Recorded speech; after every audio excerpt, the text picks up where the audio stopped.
Each year as we gather on this fourth Sunday of our Easter journey, we celebrate Good Shepherd Sunday. And the reason that we celebrate Good Shepherd Sunday this day is because each year in our gospel, we hear a selection from St. John in which he describes Jesus as being the Good Shepherd. We certainly know that throughout both the Old and the New Testament, there are a number of references to shepherds, both good shepherds and bad shepherds. We know that very much in the time of Jesus, that shepherds were very predominant in the culture and the day and age.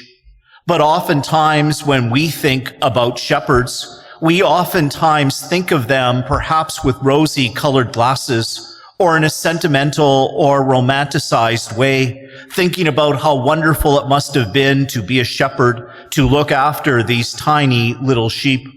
But the reality is that probably nothing could be further from the truth. To be a shepherd, especially in the midst of biblical times, often was a very hard and demanding life. To be a good shepherd in biblical times was a 24-hour, 7-day-a-week, 365-day-a-year task. It meant being able to work long hours in both the cold and the heat, in the daylight and in the night. It meant that one also had to contend with the elements not only of nature, but also that of wild animals and those that were trying to steal the sheep. Oftentimes, the shepherd did not just have a couple of sheep to look after, but could look after anywhere to 100 to 1,000 sheep at a time.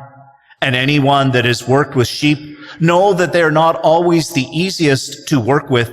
They do not always follow instructions as one likes, and therefore a shepherd has to constantly be on his guard, ensuring that they are eating properly, that they are hydrating properly, that they are following the rest of the flock in the right way, and that they are not being snatched by others. And so a shepherd needed to be very attentive and alert. It certainly was a demanding position.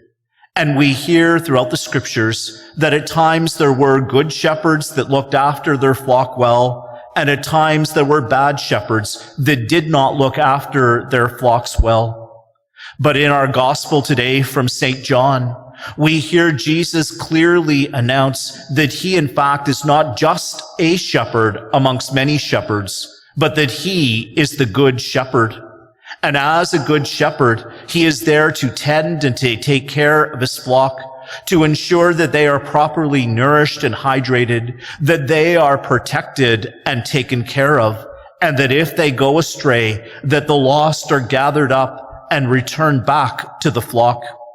In fact, in our gospel tonight from St. John, Jesus attributes 3 characteristics of what he, as the good shepherd, is like, and how it is that he lives out his role as being this shepherd.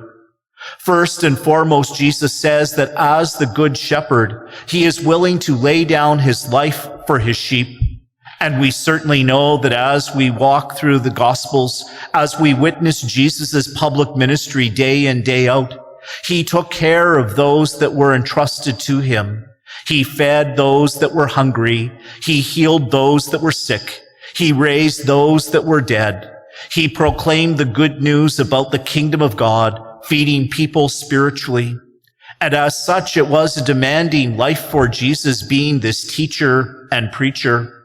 But in the midst of the demands of his teaching and preaching, we know that at the end of Jesus' life, he did even more than that he literally laid down his life for his flock so that they might be able to have life and life in abundance. And this is what we celebrated as we gathered to celebrate the Easter mysteries of how Jesus, the Good Shepherd, was willing to die on the cross so that others might have life and life in abundance. And so certainly Jesus was that Good Shepherd that was willing to lay down his life for his flock. The second characteristic that Jesus speaks about in our gospel of being a good shepherd was the fact that he knew his sheep by name. And a good shepherd then would know the names of all of his flock. To those that were not shepherds, they would look all the same. They were just simply sheep. But to a good shepherd, he knew each one not only by name, but he knew the particular characteristics of each of them, how they operated, how they acted, what they needed. And the good shepherd took care each and every one of them.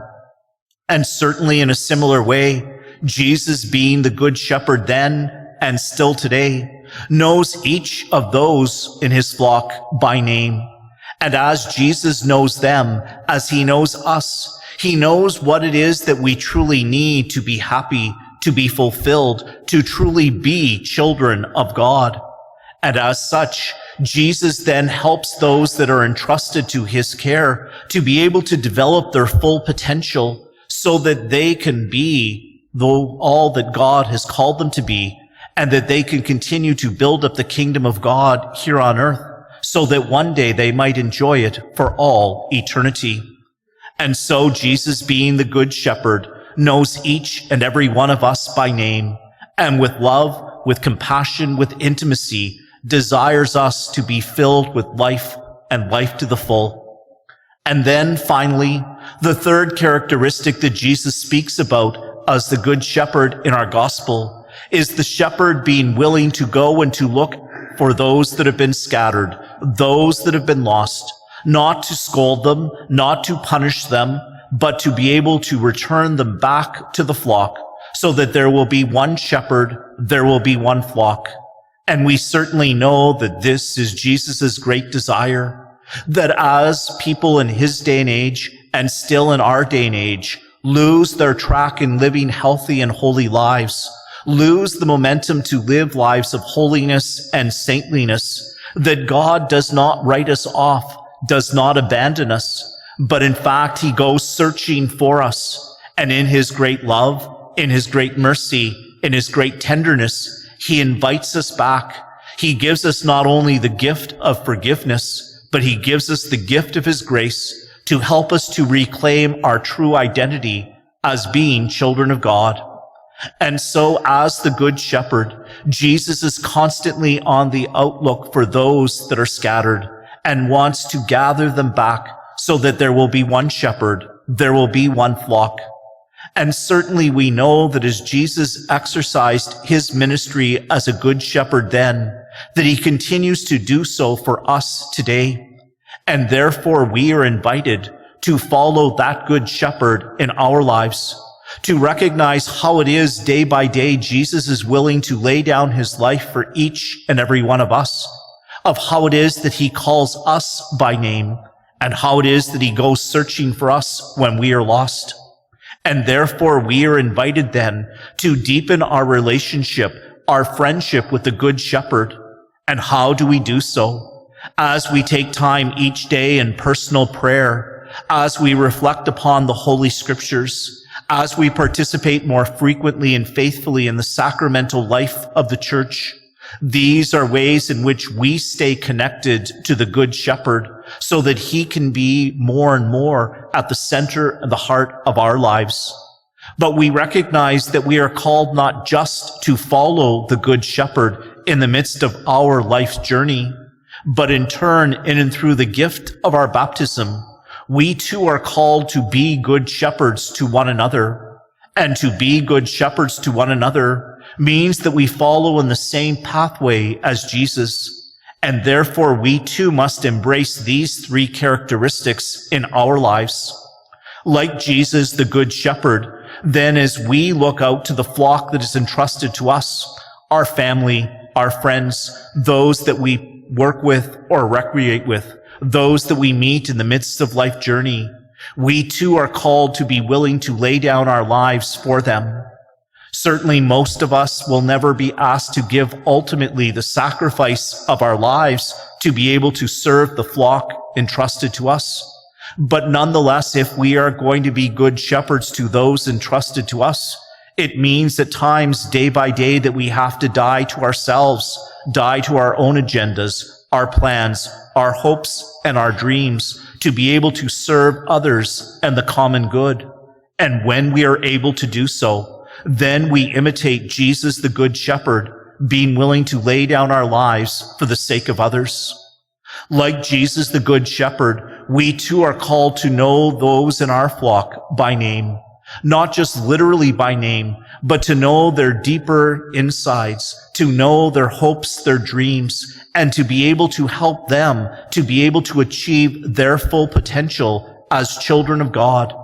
And therefore, we are called to encourage one another. We are called to strengthen one another. We are called to affirm one another so that they too can be able to receive all that God has in store for them.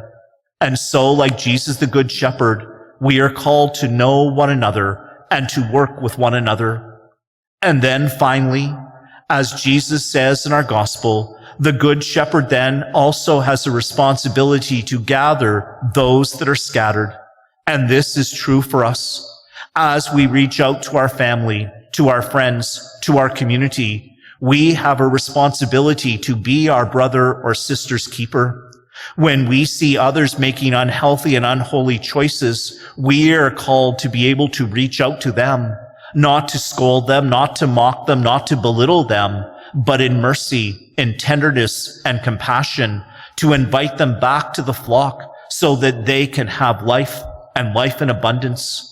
And therefore, we do have a responsibility to our brothers and sisters to be able to help them when they get lost, when they make unhealthy and unholy decisions, when they lose their way, and gently and guide them, lead them back. And so as we celebrate our Eucharist this evening, as we continue to rejoice in the new life that these Easter mysteries bring to us, we are called then not only to follow Jesus, the Good Shepherd, but then in turn with hearts filled with gratitude and thanksgiving, to act like the shepherd to those that come in our path, so that they too might have life and life in abundance.